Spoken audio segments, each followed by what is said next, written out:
नमस्कार मित्रांनो, मी ज्ञानेश्वर जाधव आणि स्वागत आहे तुमचं एका नव्या व्हिडिओमध्ये। आजपासून आपण नाशिकची मोहीम, नाशिकची सिरीज चालू करणार आहोत आणि त्याची सुरुवात आपलं सिन्नरचा गोंदेश्वर मंदिरापासून चालू झालेली आहे।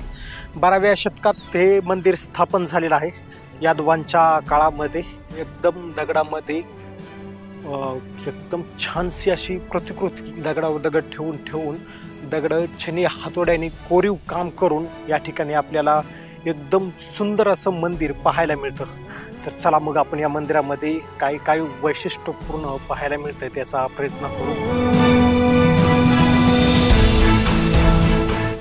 हे मंदिर नाशिक शहरापासून 25 किलोमीटर अंतरावर आणि पुण्यापासून जवळपास 180 किलोमीटर अंतरावर पडते। या मंदिराला भेट देण्यासाठी येणाऱ्यांची संख्या पाहिजे तेवढी पाहायला मिळत नाही। गोंदेश्वर मंदिर हे मध्यमयुगीन भारताच्या वास्तुशिल्पी प्रगतीचा आणि आध्यात्मिक प्रेरणेचा पुरावा आहे। गोंदेश्वर मंदिराची उभारणी यादव घराण्यातील राजा राव गोविंद यांनी 2 लाख रुपये खर्च करून केल्याच्या नोंदी मिळतात। 12व्या शतकाच्या सुरुवातीस असलेल्या गोविंद राजाच्या नावावरून या मंदिराचे नाव गोंदेश्वर पडले असावे अशी शक्यता या मंदिराच्या नावाबाबत वर्तवली जाते।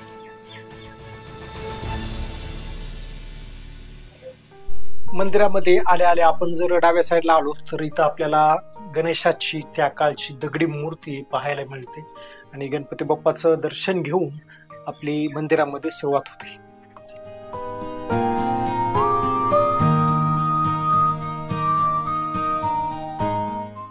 महानुभव पंथाचे संस्थापक चक्रधर स्वामी यांनी ज्यावेळी सिन्नर येथे भेट देऊन वास्तव्य केली तेव्हा इथे यादवांची राजवट होती। यादव भिल्लम राजाच्या नावाने येथील मठ आजही कार्यरत आहे। पुढे सिंहन यांच्या कारकिर्दीत यादव साम्राज्य त्यांच्या शिखरावर पोहोचले आणि 13व्या शतकाच्या अखेरपर्यंत त्यांची भरभराट झाली। पण 1296 पासून अल्लाउद्दीन खिल्जीच्या आक्रमणांना सुरुवात झाली। सुरुवातीच्या काळात यादवांनी त्याचा प्रतिकार केला, पण 14व्या शतकाच्या सुरुवातीला म्हणजेच 1308 मध्ये अल्लाउद्दीन खिल्जीच्या आक्रमणांना यादवांचा पाडाव व्हायला सुरुवात झाली। मंदिराच्या गाभाऱ्यामध्ये गेल्यावर आपल्याला इथे एक महादेवाची सुंदर अशी पिंड आणि एक नागराज देखील पाहायला मिळतात। तर या गाभाऱ्यामध्ये मन प्रसन्न होऊन जाते। गाभाऱ्याच्या बाहेरच्या साईडला आल्यावर हे दगडे बांधकामाने म्हणजे दगडे कोरीव काम करून उभारलेले खांब देखील आपल्याला पाहायला मिळतात। त्या खांबावरचं नक्षीकाम पाहून मन प्रफुल्लित होऊन जातं। या खांबांवर अगदी रेखाटलेले एकदम छान नक्षीकाम आपल्याला या ठिकाणी पाहायला मिळते। छतावर देखील एकदम सुंदर पद्धतीने रेखाटलेले काम आपल्याला पाहायला मिळते। हे काम कशा प्रकारे केलं असेल ते देव जाणे, पण एकदम सुंदर असं काम या ठिकाणी आपल्याला पाहायला मिळतं। आणि या ठिकाणी निसर्ग पण खूप नयनरम्य पाहायला मिळतो। आणि ही नंदीची मूर्ती पहा कशी छान रेखाटलेली आहे।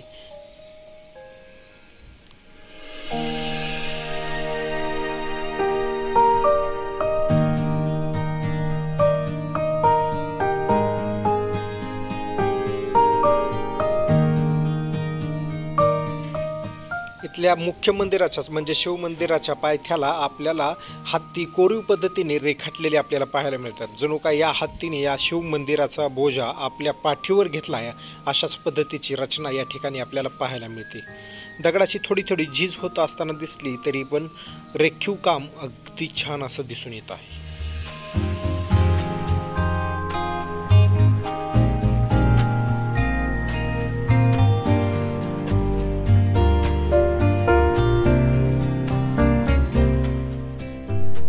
महाराष्ट्रामध्ये असे अनेक यादवकालीन मंदिर आहेत।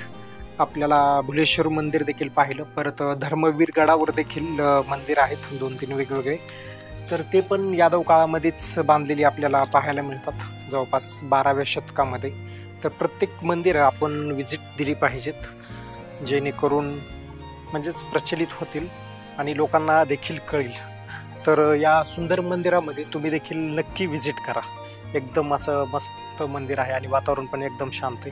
आणि सिन्नर म्हणजेच नाशिकपासून जवळपास 30 किलोमीटर अंतरावर हे ठिकाण आहे। तर येण्या जाण्यासाठी पण चांगली सुविधा या ठिकाणी आपल्याला मिळते। सूर्य मंदिर देखील या ठिकाणी आपल्याला पाहायला मिळते।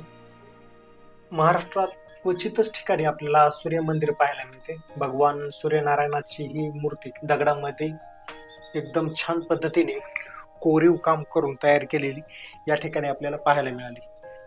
तर शिवपंचायतमधील हे सूर्य मंदिर आणि ते पुढच्या साईडला जे दिसतंय ते पार्वती मंदिर आहे। हा नंदी मंडप आणि नंदी मंडपाच्या पलीकडल्या साईडला विष्णू मंदिर आणि हे तर मुख्य शिव मंदिर झालं. तर ह्या शिव मंदिराच्या पलीकडल्या साईडला आपल्याला गणेश मंदिर पाहायला मिळतं.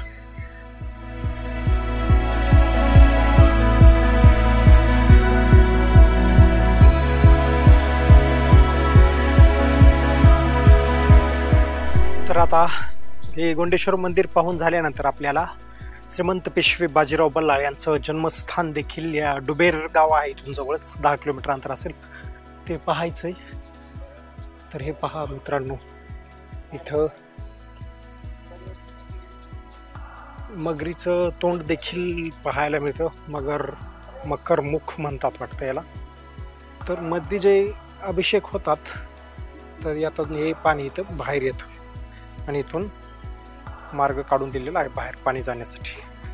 तर एकदम सुरेख पद्धतीनं शिल्प कोरून कोरून कोरून मंदिराचं बांधकाम केलेलं या ठिकाणी आपल्याला पाहायला मिळालं. आणि हे सर्वात शेवटचं मंदिर हे आहे पार्वती मातेचं मंदिर. अशा पद्धतीनं. तर मित्रांनो, हा व्लॉग आपण इथंच एंड करू.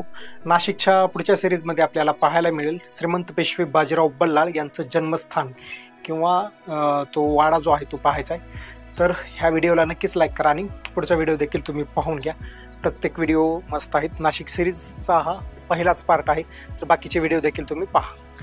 तर काळजी घ्या. लवकरच भेटू पुढच्या व्लॉगमध्ये. Bye bye.